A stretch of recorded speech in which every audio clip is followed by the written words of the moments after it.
How to add link to Instagram post. Let's get started. Launch your Instagram app. You will land to the home page. Now at the bottom you're gonna find different icons. Click on this plus icon given at the bottom middle. Now at the bottom you're gonna find different options. Click on the option of post.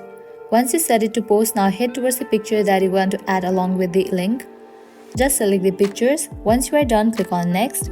Now from this page you are able to edit your picture. Once you are done with the editing part, click on next. Once you land to this page, now over here you will find this section of write a caption or add a poll. Make sure you have already copied the link that you want to add to your Instagram post. Now you can paste that copied link over here and then click on OK. From this page you are able to tag people, add music, add reminder, likewise set audience, add location. Once you customize all these settings, click on share. Now your post is in the process to be uploaded. So here you can see that post has been uploaded and I have added link below the post. So this way you can easily add link to Instagram post. At the end, if you guys find this video helpful, don't forget to like, share and subscribe to our channel. Thank you.